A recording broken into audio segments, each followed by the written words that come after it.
what happened by accident. Oh, look what happened by accident. I jumped on the stream before I was supposed to be on the stream. While the intro was still going. How is everyone? For those that tune in, I hope you're all doing well. Here to have a bit of a chat. I always talk while I'm streaming, but like I'm not always just sitting there only talking. Every once in a while I feel like having a bit of a chat. This time I thought I was going to talk about everyone's been talking about Alien Romulus, and it's sort of one of those I don't know, it's just like a very interesting movie because it's it's not a bad movie, like the worst of anything. It's not like the most amazing ever, but like it's also part of like a franchise that's quite a sort of had its moments where it's been the most amazing, inspirational thing to other movies ever, and then it's had real trodden moments. We're like, oh, we don't want to remember that. So it's interesting where it's gone as a franchise, the whole journey. And so, yeah, I just thought like Romulus is kind of an interesting, it's the Antwerp of the Alien franchise, if you will. For those any European military historians out there will know the importance of Antwerp. And so, it's a connecting point. It's a bridge that connects a lot of other, a city that connects a lot of other things. And Alien Romulus feels a bit like that. One of the things that I forgot to do was post this on Twitter, post this on X. Can I still do that? I'm sure I can.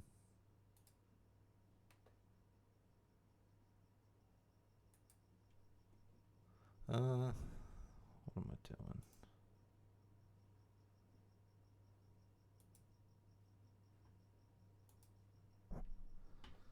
Where do you get the...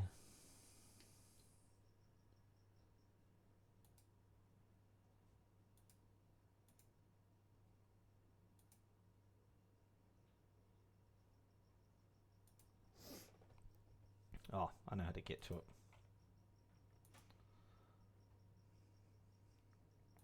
Come on, load it up.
Oh, here we go. Finally did what I should have done at the start of the stream.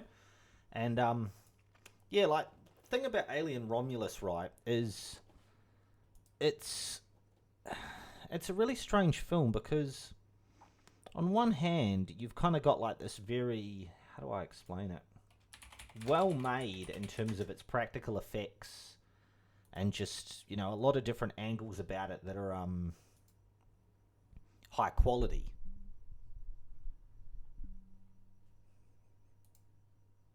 Yeah, a lot of different things about it that are just very, quite a high quality. Like the practical effects in this game. In this movie. They clearly made, quite an effort to stick to it.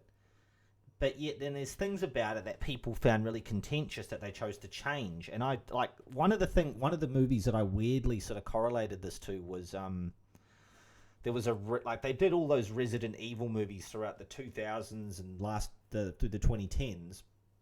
And one thing that I remember sort of taking quite an interest in was they did a reboot Resident Evil movie that was a more overall a lot truer to the games, because it made the main characters of the movie be main characters of the games, as opposed to having like an insert character or multiple insert characters, and maybe some of the game characters become adjacent at certain points, but they were never really heavy center. They sort of like, in a couple, 2 or 3 of them out of the 6 sort of Mila Jovovich movies, they kind of got there, like 2 or 3 of them where a main character or a couple of them from the games were fairly prominent in the story, but like a lot of the time it was just random people.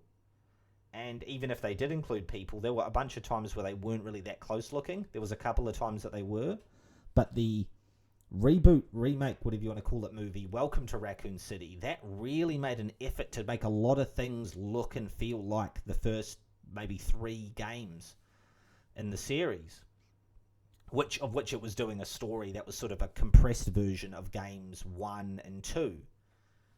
And Alien Romulus, but it had different. But the Resident Evil Welcome to Raccoon City had things wrong with it, say things that were quite different at the same time. And it was just like for example, certain characters looked exactly like how they were in the games, but then there was 1 or 2 characters that were just strangely different, like Jill Valentine or Leon Kennedy, where Jill was quite different. Like, she wasn't dressed like her in any of the games, and she wasn't really in any of the games at all, but she also just like was cast as a completely different looking person, even though all the other people had this like solid effort put in to make them, cast someone that looks like and also dress them like that character. And Leon was kind of that, like where he was dressed like his character. He had hair that was similar to his character, not exactly like it, but similar, but another different sort of ethnic choice there of casting. And it was like, they were okay in those roles, but it was weird that like you did all these other things exactly like the games, but then they're different, like just quite different, And even locations like the mansion in Welcome to Raccoon City, the mansion from the first game, that was weirdly quite true to it, in a lot of ways, like the feel and look of it and stuff. But then it just did stuff that was quite different. And there was a lot that I liked about it, and I liked it more than I didn't like it, but it was just like, you got so much right, but then you sort of veered quite heavily off course in these couple of other regards that was just okay. And Alien Romulus felt like that, where there was a lot that I liked about it, but then there were just these weird sort of detours. Like, the first half of the movie, I think, is what everyone seems to pretty much be in unison about. Like, yeah, no one really seems to have much of a problem with the first half of it. Takes its time sort of getting to where it needs to go. It's fairly typical for an Alien movie. That's not anything, particularly, what's the word, different. That's just a common course, If anything, it probably takes a little bit more time than maybe some other Alien movies, other Alien sequels have done, where they go, just get to it quicker, get stuff happening quicker. And granted, they show like a scene at the start, like with the scientists doing some stuff, but you don't see any violence or anything really going on. So it kind of, you don't really get much out of that beginning scene. But then once they get to this actual space station, which is apparently called, it's not even like called, so it's called Alien Romulus. This is where the fucking title gets a bit odd as well, because I get the thing of Romulus and Remus. I know all about that shit ever since I was a kid, because I read about history and stuff, so I know about Romulus and Remus, the 2 mythological brothers that helped found the city of Rome. That's what this is named after. One brother killed the other, I think, as the story goes. The thing is, though, Romulus and Remus are just like the 2 halves of a space station that has its own name. That name is Renaissance. So, there's like 3 names for this place. There's Renaissance, which I don't even remember hearing when I watched the movie. I sort of even passed that over. And I remember just hearing Romulus and Remus at some point. And it was like, okay. The movie, though, it was just sort of, it felt like it was sort of trying to create reasons for its plot. And it felt like it started making more questions that weren't like interesting Ridley Scott sort of questions, like at the end of Blade Runner, like, is Harrison Ford a replicant or is he not a replicant? It was just more plot hole questions it was creating in terms of like, okay, so you're telling me that the whole reason for the evil corporation, Wayland Yutani, that the reason that they want this molecule, this Prometheus fire that they call it, in the movie that they've now dubbed it, which is the black goo stuff from Prometheus and Alien Covenant.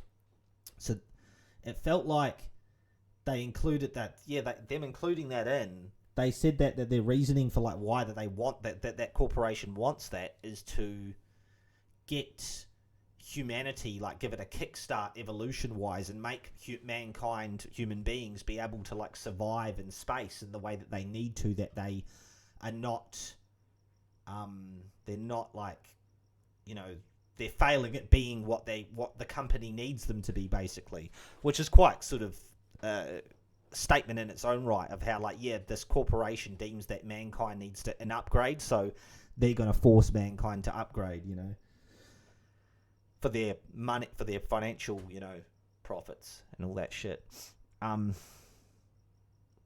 So the weird thing about that story point though is that ever since the original Alien movie, there's been this aspect in the universe of Alien, which is androids.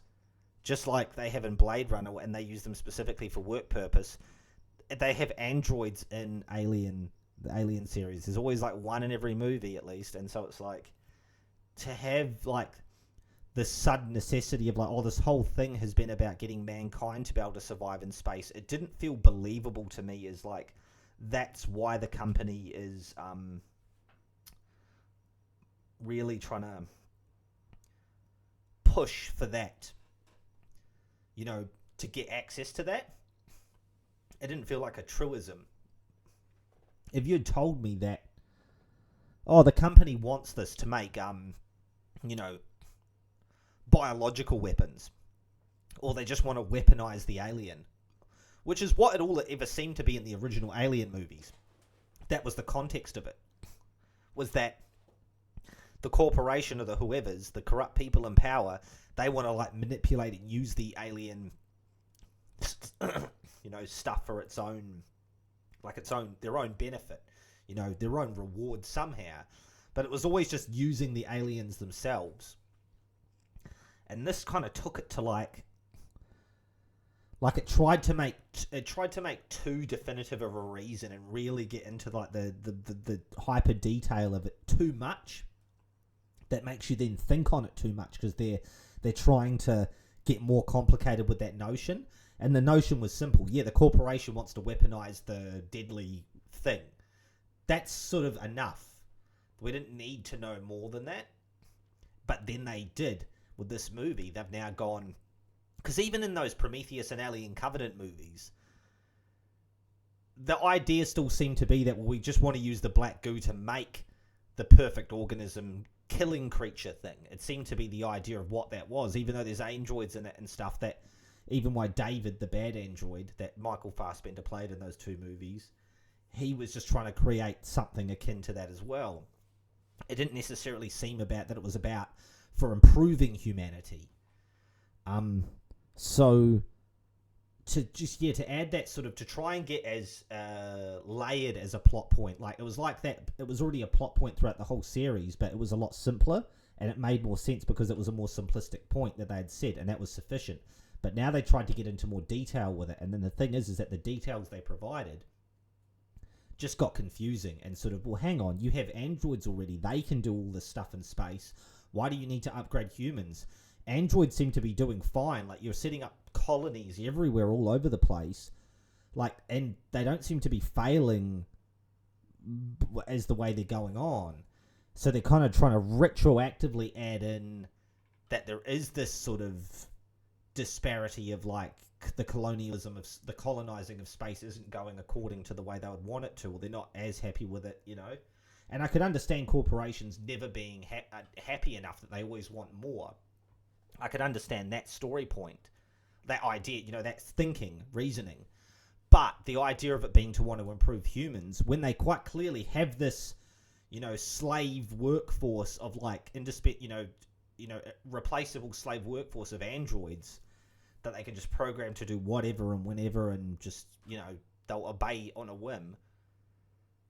it just seemed very like pointless as like a you've just created confusion plot hole wise, and you haven't really you've muddied the waters in that regard. The thing about that as well is that this whole aspect of Prometheus fire, the black goo stuff that's from Prometheus and Alien Covenant, the films, being in the movie Alien Romulus, is that they get the black goo from the xenomorph creature just by studying it. And it's like, well, there have been other instances after this movie in the timeline of Alien where the Weyland-Yutani Corporation, or even just the military, like, because in the Alien Resurrection, which is quite a head far in the future, Weyland-Yutani Corporation's gone, and now it's just like the Earth military or something, and they are doing, and they've had a lot of time to research xenomorphs and study them and stuff and have them in their possession, and something always goes wrong, but they were able to really play around with and tinker with those creatures, and yet in all of that stuff they somehow didn't get the molecule out, especially if you're now inserting the reasoning that between the movie Alien and between the movie Aliens, that the corporation has had this intention of ever since that, of like knowing about Prometheus and Alien Covenant from back in the day and the events of that stuff, that from chronologically moving forwards from that point in time, they want to get that black goo, that Prometheus molecule. So for them to have that awareness of that's their reasoning in Alien Romulus, but then in movies, quite a few movies since after that chronologically, Aliens, Alien 3, especially Aliens and Alien Resurrection, where they're just don't even know about that at all and don't even get that molecule out of it at all. It's like it just creates another plot hole.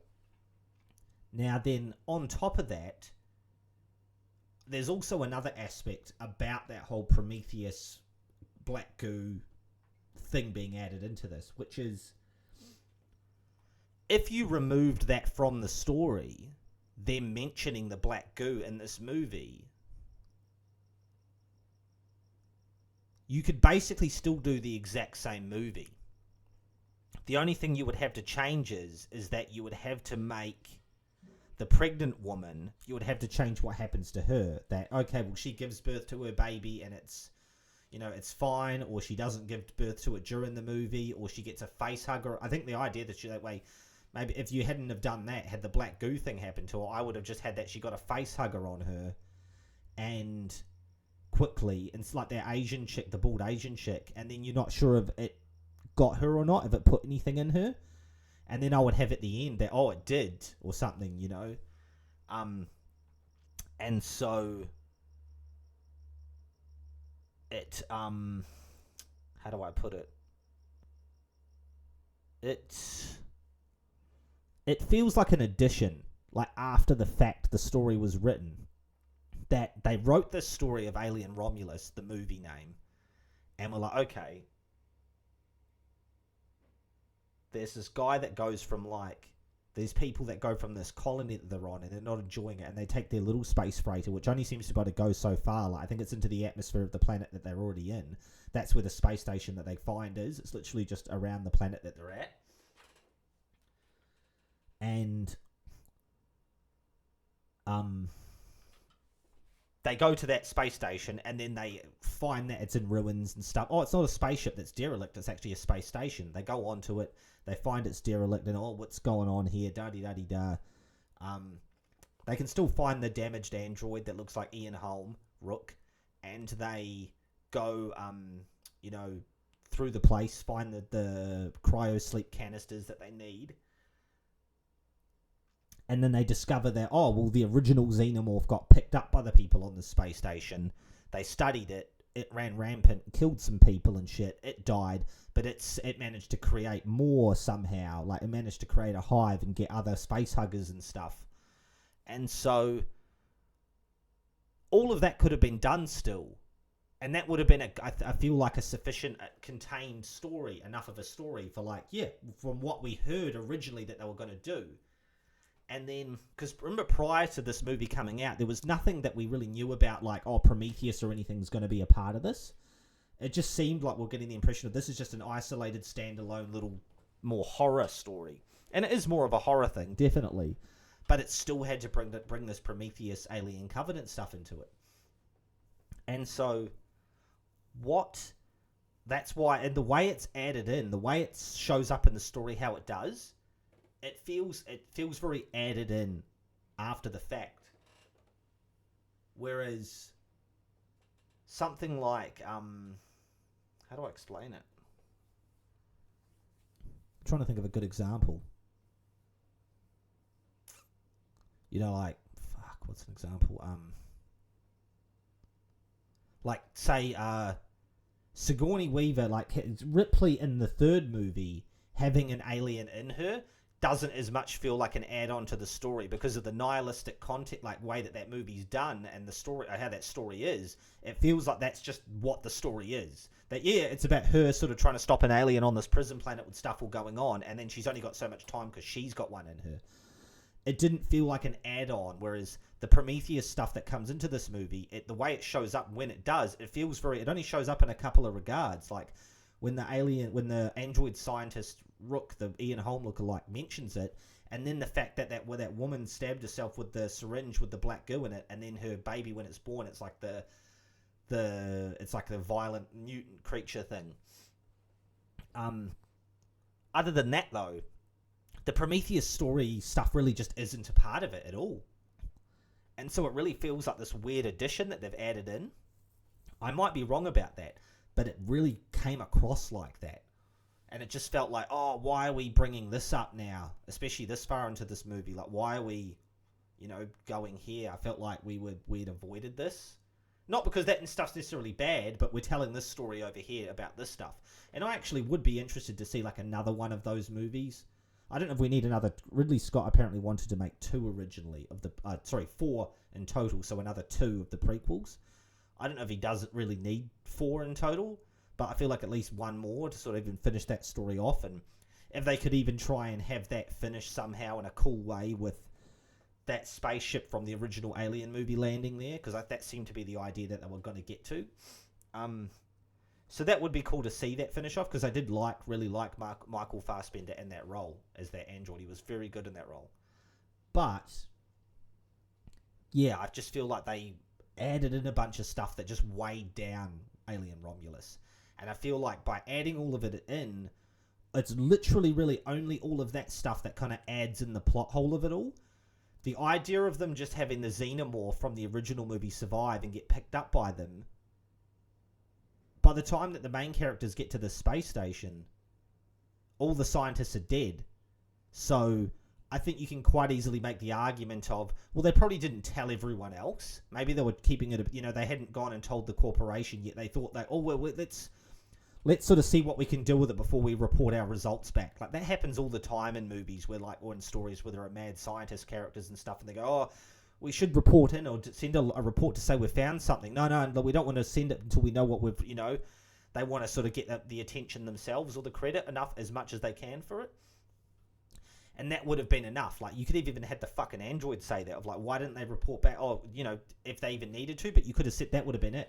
But all the Prometheus Alien Covenant Black Goo stuff added into this is where the plot holes come from. And I feel like it's a lot stronger story without it. And that's why I also think, like, did the story even have that in it originally? And I'm a little bit dubious, in that regard. It's, but I really enjoyed a lot of it. The practical effects in it, the stuff like that. It did feel like they sort of didn't quite fully ever get to the aliens at the end of it, the xenomorph of it. Like, they sort of, you kind of just get to it, and then you're sort of there, and then they sort of, boof, they're off. And I felt like we needed a bit more xenomorph time with it. It did feel like the xenomorph did get a little bit sort of crossed over in this movie, because it was sort of trying to throw so many things at you. And, like, it was sort of going through this jukebox of great alien stuff. So every moment was great in its own way, but you're like, there wasn't really a lot of actual xenomorph at the end of that, though, Because if you look at the story here, the plot, 2142, Weyland-Yutani Echo Space Probe investigates the wreckage of the USCSS Nostromo. The probe departs for a research facility, after collecting a large organic object containing a xenomorph. Then the plot unfolds. They get onto the spaceship. Romulus and Remus, a reference to the Roman legend, while retrieving stasis chambers, accidentally revive frozen face huggers and trigger a lockdown.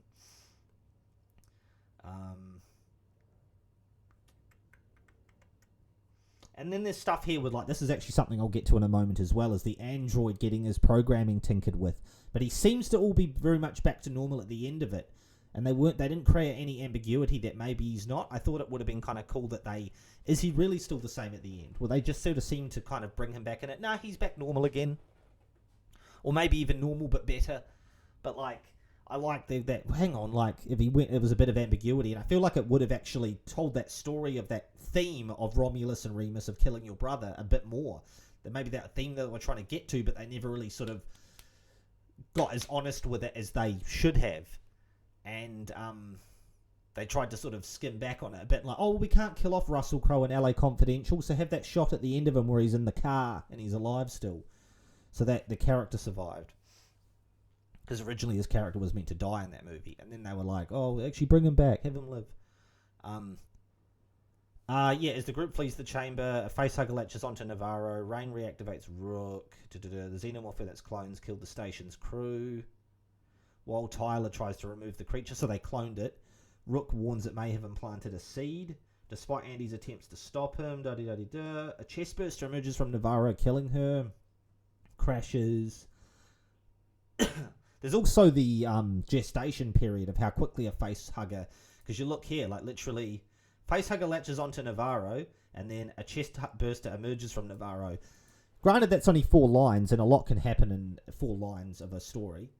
Depends on how you want time to pass by and that. But, like, literally, that's bugger all time that passes by. But it's not even until about there... Chestburster escapes onto the ship. She regains consciousness, discovers the xenomorph gestating into its adult form, and attacks it with a stun baton. The xenomorph stabs Bjorn in the eye with its tail, eventually killing him after its acidic blood drops onto Bjorn's heart. Basically, that's where kind of, okay, we've now got a xenomorph in the movie. Right there. Granted, I'd say give it time, but we're already so far through the movie, and we're only up to there where the xenomorph now is. Like, granted, the first Alien movie and Aliens take a bit of time to get to the xenomorph showing up, but then still the bulk of the movie has it, or has them in it. That's where that one shows up. That's the first xenomorph we actually see in the movie that's active and moving around, doing anything. But there do seem to be other xenomorphs on the ship, but I think they're on the other side of it. I think they're in the Remus side of it or something. Stalked by the xenomorph, Andy finds samples of a compound scientists had extracted from the xenomorphs, which Rook calls the Prometheus fire. That's the black goo, intended to perfect humans. That's the weird plot thing they decided to get super complex on and create just plot holes by trying to get trying to add further detail. Rook insists the samples must be brought to the colony, preventing the Corbelan from leaving without them. Rain and Tyler arm themselves with rifles, but Andy warns not to use them or else the xenomorph blood will melt the ship's hull, causing an explosive decompression. I liked that they had the weapons from Aliens, but they still had the threat of what made the creature such a threat in the original Alien movie, which was like, even if you had guns, like, if you just shoot this thing, it'll fucking melt through the hull, and we'll just all suck that, Granted, you can cut off certain sections of the ship, but also, like, does it start damaging the ship by having that open part? I can at least understand that as a thing of, hey, you've got to navigate around this creature in a certain way. You want to kill it, but you've got to be careful how you do it. I liked that part of it, trying to stay true to that rule whilst also bringing in some alien-style weaponry. Rain and Tyler rescue Kay from a cocoon. That's the pregnant chick. But Tyler is killed. I need to have a drink.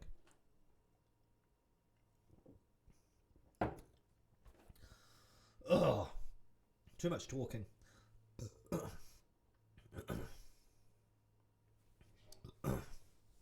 Rain and Tyler rescue Kay from a cocoon, but Tyler is killed, and Andy is incapacitated. So, that's by a xenomorph. Rain returns to Andy, removes the control chip.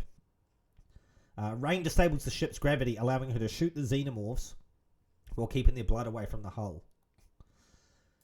From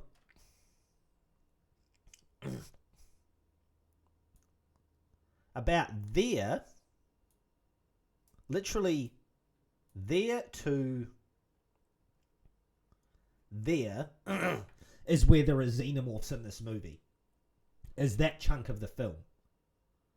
So there's a lot of this movie that doesn't have xenomorph in it. And like, you know what I mean? I think it's got to be the Alien movie. This is something I haven't seen people mention like quite specifically, is like, I think this might be the Alien movie with the least amount of xenomorph in it. And like, and that's even including, like, I'm not including Prometheus when I say that. I'm including an Alien movie. So something that says Alien in it when I say that. But that's including Covenant. Because a lot of Covenant, it has the 2 neomorph creatures, and it has there's a couple of xenomorph creatures in it. 1 or 2 of them, yeah, like a couple of them that show up. And so it has a good bulk of it in there. Like, Covenant might be getting close, but I think this movie's got the least. I think Covenant probably has the second least, and this movie's got the least in terms of like. And then at the end here, they then have that gives birth, K, affected by the compound injection, gives birth to a rapidly growing human xenomorph hybrid. The hybrid kills K and injures Andy. Andy just keeps getting knocked out the bloody way all the time.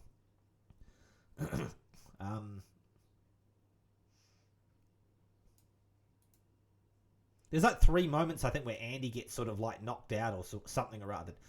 Avoiding the face huggers. K escapes the Corbelan. K is critically injured and dragged away.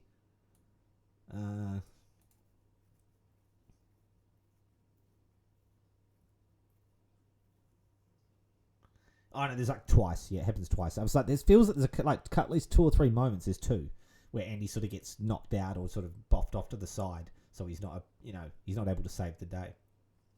But the human xenomorph hybrid, this creature, which is because of this Prometheus fire black goo shit, then there's that creature. So you get from, like, where is it?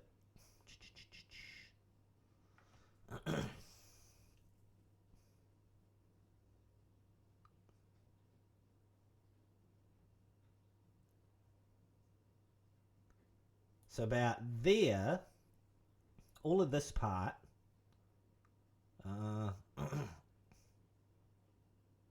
you've kind of got face hugger and then chest burster coming out of someone action. Then from this part here,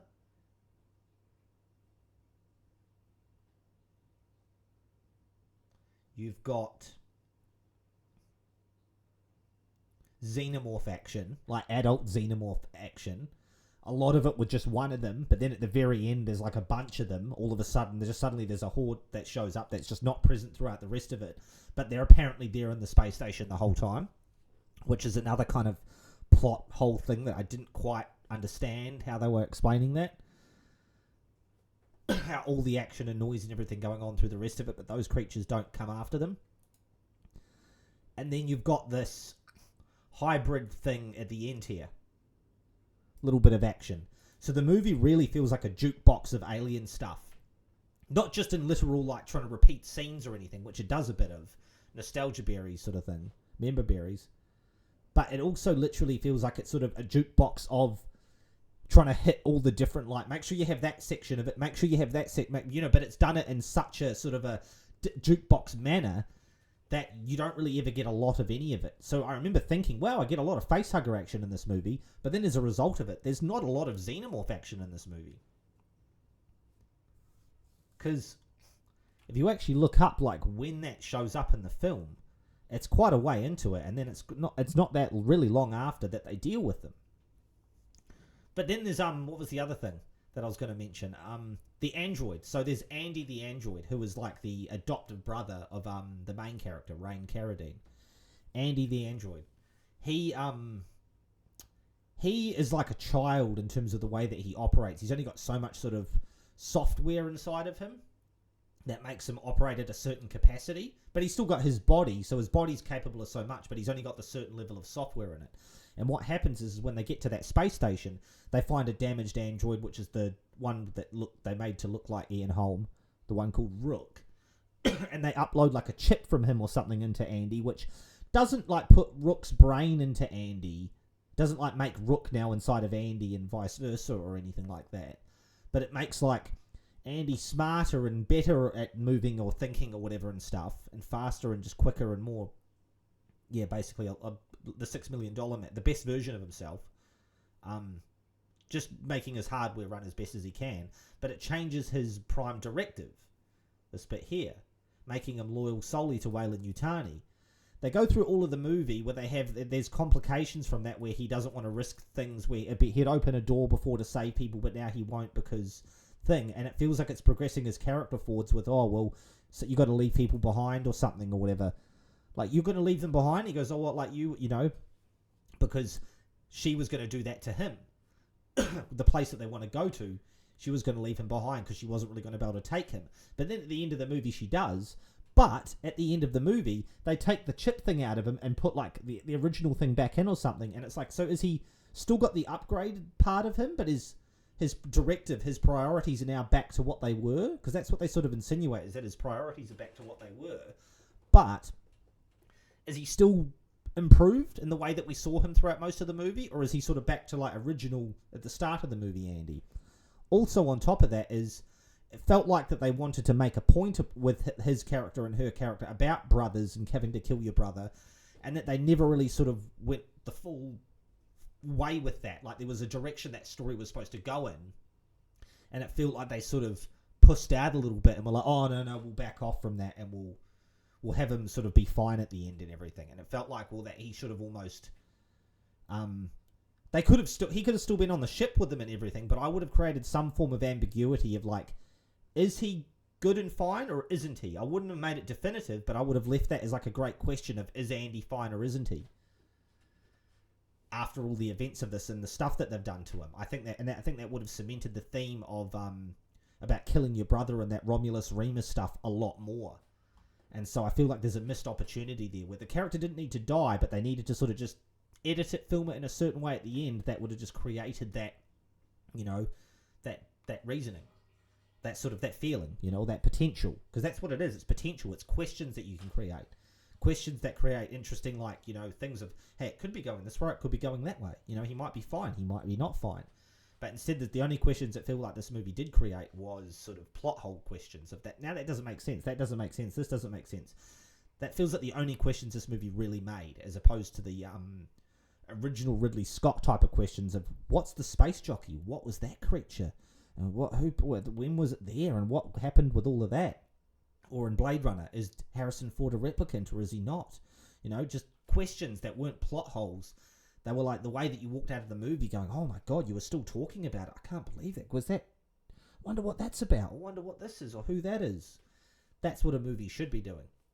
So as much as this movie did a lot right, it feels like it still got a bunch wrong. But it's weird though, because I still feel glass half full about it. I still feel like I got a lot of great alien stuff, and I think, is that the member berries? Is that the nostalgia? Because you hit all of these moments, you managed to throw a bunch of these moments and these things at me that it made me feel, oh, yeah, alien, streamers and balloons and stuff, you know? So I don't know, but, yeah. But I like that it's doing well, though. I like that it's financially, it cost 80 million and it's made 226, so it would have made its money back now, and it would be profitable at this point. So they'll definitely do more, I think, after this. Like, whether it's a direct Alien Romulus sequel, but like they'll do more like this now, knowing, hey, this is a good way to go, you know, maybe with this franchise. The same way with Prey, as they're mentioning here about Predator. They're like, okay, well, that's something that worked out quite well. Maybe we'll progress. We don't need to do an exact sequel to that thing, but let's take that on board. Like, that was clearly successful. With the next one, we need to move forwards, taking all what we learned from that and what went good with that, and also while still trying to discard what went bad. Because sometimes they never try and really discard what went bad unless it was an outright shitter. So I think this one was a win. I think this movie was a win. If I had to compare, that's actually a good little comparison I just thought of now. Like, if I had to say what I think's better in their respective movie, in their respective franchise, Prey in the Predator franchise or Alien Romulus in its franchise, I definitely think Prey's better in its franchise. But I think Alien Romulus is pretty good in its franchise as well. And as far as the Alien franchise goes, just Alien itself, I'll include Prometheus in this, but I don't feel like Alien the series itself has really shit the bed as big as standalone Predator movies have. Where like movies like The Predator is the big one that I'm thinking of, where you can give Alien Resurrection a bit of shit, you could try and give Prometheus a little bit of shit, but they still hold up as pretty solid movies in their own way. Whereas like the movie like The Predator, not the original one with Arnold Schwarzenegger, but the one that came out in like 2018, 2019, directed by Shane Black, which I think a lot of people, including myself, thought that's going to make it really good. It didn't. It made it actually bad. Somehow he made maybe his worst film. And so it, it really shat the bed. And it would have lowered the overall average score of that franchise. But I don't feel like Alien Romulus is quite as good in its franchise as Prey is, but I still feel like it's pretty good. And I feel like Alien is one of those series where there's probably about... People probably all agree in their own way, but basically Alien and Aliens are the best. I think Alien's the best one, and then Aliens is the second best, because you need to have Alien to get Aliens. And they're both good in their own way. But you can never really say that Aliens is better, because Aliens is building... A lot of what makes Aliens great is it building off of and being this part 2 or side B to Alien. So they're like a 1-2 punch sort of thing. And you can't have the second punch hit without the first one sort of thing. It needs that first thing to be what it is, you know. And but I feel like Alien Romulus, Alien 3, Alien Resurrection, and Alien are all kind of, and maybe Alien Covenant, all are everyone. There's a lot of argument about those being the third one, or a lot of people putting those to some degree in there, and then oh no, that one's 4 or 5 or whatever. But I feel like there's just everyone's very ambiguous with Alien on what the third favorite one is. But I feel like everyone knows what the first or the second one basically is, and it's kind of that third one that I think everyone really because it's a multi-choice answer, and for different reasons you'll pick different things. But I like all of them in different ways. The series, you know, all of them bring great different parts to it, and it might not overall be, oh, this isn't the best moment of that franchise, but there's a lot I like about Alien 3. There's a lot I like about Alien Resurrection. Like Ron Perlman's amazing in Alien Resurrection. There's a lot I like about Prometheus. I like that it basically was an entirely separate story. It really barely dealt with any alien stuff whatsoever. Had a smidge of it in there, but it didn't feel forced. It was like, yeah, it makes sense that it's here because it is that franchise. We're at the bare bones beginning of this stuff, but we didn't get to xenomorphy shit, you know. And then Alien Covenant got into that, and I was happy it got to that when it did, because it even still took a bit of time to get to that. So, yeah, it's a interesting film. And I would be keen to see this guy, Fede Alvarez, do another one. And I think, okay, knowing what he learnt with Alien Romulus especially, what would he do if he could do a second Alien film? Because that's not something that anyone else has had the chance to do except Ridley Scott. So I think that would be an interesting opportunity. And obviously this one was successful, so it's like, hey, the guy made a successful Alien film, get him back to do another, you know? There's a reason that they got Ridley Scott back, you know, because he was one of the ones that made a good one, you know? They would want James Cameron to come back and do one. If he said, I'll do another Alien film, I'm sure the studio would like the idea of him doing that. You know, so, whereas they're not really trying to ask David Fincher or Jean-Pierre Jeunet to do others, you know. Or, you know, Paul Thomas Anderson. I'm sure people would like them doing it, you know, like fans and stuff, but like the studio isn't pursuing them to do that, you know, those projects. Whereas, you know, if Ridley, just by those people alone saying that, I don't think David Fincher ever would personally want to again. Maybe if he did, the studio might be interested. Maybe. But Jean-Pierre Jeunet, who did Alien Resurrection, if he said outright, I'd love to do another one, I doubt the studio would just go, okay, we'll get you for one because you want to. Whereas Ridley Scott or James Cameron, if they say that they want to do another one, that holds a lot of power. And that got Ridley Scott, Prometheus and Alien Covenant, basically. Then it kind of seemed to stop because it was like, well, there's the reality of the box office and everything. They weren't losing money, but they weren't making a shit ton. And they were just costing a bit of money. They weren't losing money, though, but they were costing a bit and only making so much. Alien Romulus was cheaper, and it only made so much, but it made, you know, more profit because it was cheaper. And it was like, hey, this is maybe a direction for this franchise or this type of film. You know, don't spend too much on it. Spend what you need to. Yeah, so it's interesting. I think it would be interesting to see. I would be interested to see as well after this film, where do those characters go? But not because I'm hugely invested in those characters, but it's because, hey, maybe do they commit more to the direction of the ambiguity of Andy or something when they move forwards with that, you know? What can they do with that? Can they really take it forward someplace with those characters? Or even still just do another thing entirely? I would love that as well. I would love that just at least equally, probably quite easily, even more so. So, yeah. But, that's my Alien Romulus rant for now. So I'll leave you be if you've tuned in. Thank you very much. If you didn't, well, you know, hey, I'll see you when you do tune in. But till next time, guys, keep on keeping on.